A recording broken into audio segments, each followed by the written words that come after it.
च्या माध्यमातून आम्ही मागणी करतो की लवकरात लवकर आम्हाला ही सगळी उत्तरं मिळावी, कारण आज पण लोकांच्या मनात संभ्रम आहे, संशय आहे की नक्की काय झालंय आणि ह्याचं उत्तर महाराष्ट्राच्या जनतेला लवकरात लवकर मिळावं.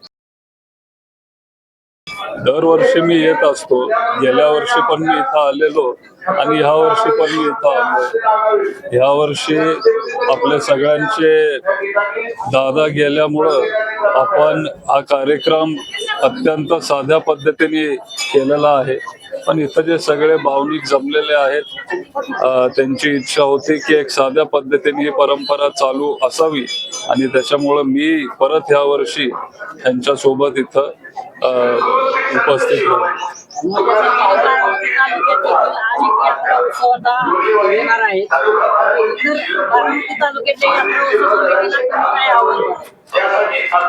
आता अनेक उत्सव येत आहेत, सगळ्यांना जाणीव आहे जे काय झालंय त्याच्यामुळे सगळे जाणीव ठेवून साध्या पद्धतीने आपले परंपरा पार पाडतायत आणि हे सगळे उत्सव व्यवस्थित पुढे नेत आहेत.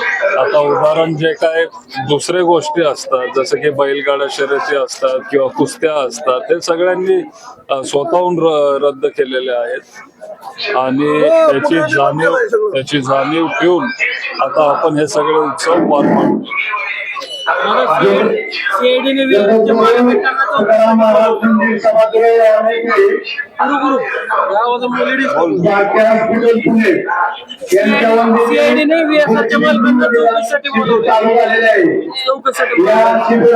आता एक महिना होऊन गेला, CID खूप आधी त्यांना बोलवायला पाहिजे होतं, पण आता जे पुरावे आमच्या समोर येत आहेत ते आम्हीच सगळे कुटुंबातले सोशल मीडियाच्या माध्यमातून तुमच्या सगळ्यांच्या समोर आम्ही ते पुरावे आणण्याचा प्रयत्न करतोय आणि त्याला यश आम्हाला मिळतंय असं आम्ही समजतोय. पण ही चौकशी खूप आधी व्हायला पाहिजे होती. आज पण आमची मागणी आहे की VSR चे फक्त लेअर जेट 4 नाही, पण सगळे जे त्यांचे विमानं आहेत ते ग्राउंडेड झाले पाहिजेत. त्यांच्या कंपनीच्या मालकावर आणि सगळे जे कंपनीतले संचालक आहेत त्यांच्या सगळ्यांवर कडक कारवाई झाली पाहिजे आणि चौकशी ही पारदर्शकपणे लवकरात लवकर पार पाडली पाहिजे. ही आमची सगळ्यांची, बारामतीकरांची, महाराष्ट्रातल्या सगळ्या जनतेची ही इच्छा आहे. आज खरं तर पवार साहेबांच्या राज्यसभेवरती उमेदवारी अर्ज भरला जाणार आहे, कसं पाहता येते? कारण दुसरीकडे पार्थ पवार यांचा देखील उमेदवारी अर्ज भरला. पवार साहेबांसारखं नेतृत्व आज या देशामध्ये नाही. सगळ्यात जास्त अनुभव हा पवार साहेबांकडे आहे. 60 वर्ष त्यांची आता राजकारणात पूर्ण झाली एक मागच्या आठवड्यामध्ये आणि त्याच्यामुळं आपल्या देशाला अशा एका नेतृत्वाची गरज आहे. मी महाविकास आघाडीचे सगळे जे नेते आहेत सगळ्यांचा मनापासून आभार मानतो, कारण त्यांनाही त्याची जाणीव झाली. मग शिवसेना उद्धव बाळासाहेब ठाकरे असतील किंवा आपले काँग्रेस पक्ष असेल आणि आपली राष्ट्रवादी काँग्रेस पार्टी, सगळ्यांनी पवार साहेबांना पाठिंबा दिलेला आहे. देशहित हे डोळ्यासमोर ठेवून त्यांनी पवार साहेबांना राज्यसभेला पाठवलेलं आहे. अहवाल आलेला आहे, त्या अहवालाकडे कसं बघताय? विमानाचा अहवाल त्यामध्ये अहवालामध्ये नमूद केलेला आहे.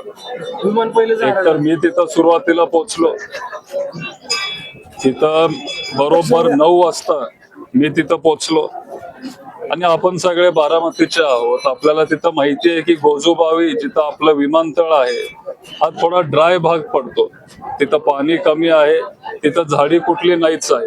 तुम्ही तिथं विमानतळावर जरी आज गेला तरी तुम्हाला झाड तिथं एकही झाड दिसणार नाही. छोटी झाडी आहेत, नाही असं नाही, पण ते एकदम खालती आणि रनवेच्या आजूबाजूला तर अजिबात झाडी नाहीये. त्याच्यामुळं आम्ही अनेक महिन्यांपासून, आठवड्यांपासून आम्ही लढतोय. जनतेचे सगळे प्रश्न तुमच्या समोर, लोकांसमोर आम्ही मांडण्याचा एक प्रयत्न करतोय.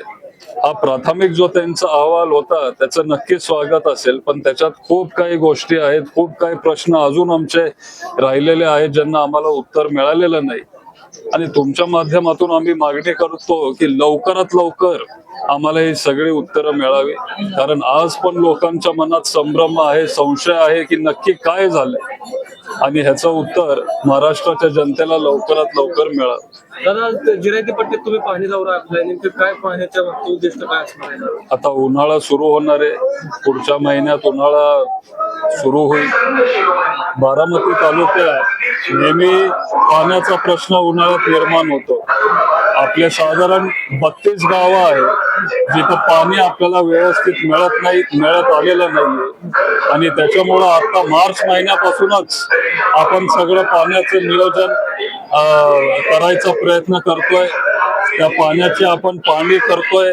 पूर्वी आदरणीय दादाच इथं पालकमंत्री असल्यामुळं आपल्याला सगळं जे पाणी आपल्या हक्काचं होतं, बारामतीच्या हक्काचं पाणी आपल्याला पूर्वी सगळं मिळत होतं. का? कारण दादा तिथं पालकमंत्री होते, त्यांना तालुक्याची सगळी माहिती होती आणि सगळीकडून पाणी कसं आणि कुठं कधी आणायचं असतं हे दादांना माहिती होतं.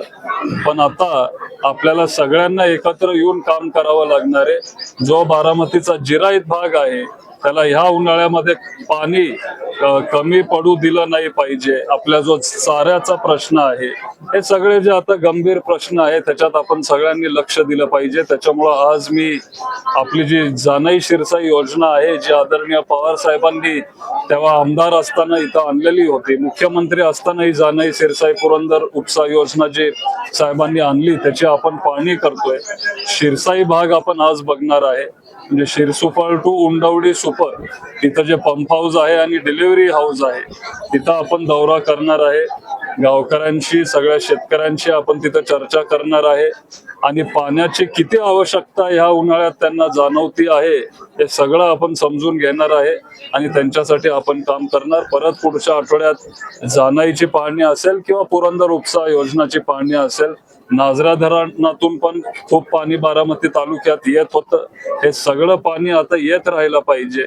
त्याच्यामुळं उन्हाळा सुरू व्हायच्या आधीच आपण हा पाहणी दौरा ठेवलेला आहे. दादा, आता जिल्हा नियोजन समिती त्यांनी अतिरिक्त 700 कोटी निधी मागितला होता. म्हणजे फडणवीसांनी 700 कोटी अतिरिक्त निधी न देता फक्त 93 कोटी दिलाय. दादा नसताना तुम्ही जिल्ह्याकडे दुर्लक्ष केल्यासारखं वाटतं. असं आता ते दिसतंय. त्याच्यामुळं आपण सगळ्यांनी एकत्र येणं हे गरजेचं आहे आणि बारामतीच्या हक्कासाठी, या जिल्ह्यासाठी आपण सगळ्यांनी लढत राहिलं पाहिजे. कारण दादांसारखे खूप मोठे नेते आज आपल्यामध्ये राहिलेले नाहीयेत आणि ते आपल्यासाठी हे सगळी कामं पूर्वी करत होते आणि आता आपली जबाबदारी आहे की हा सगळा जो निधी असेल किंवा बाकीच्या जे पाणी, बारामतीच्या हक्काचं जे पाणी असेल, हे सगळं आणण्याची जबाबदारी आता आपल्या सर्वसामान्य नागरिकांवर आलेली आहे.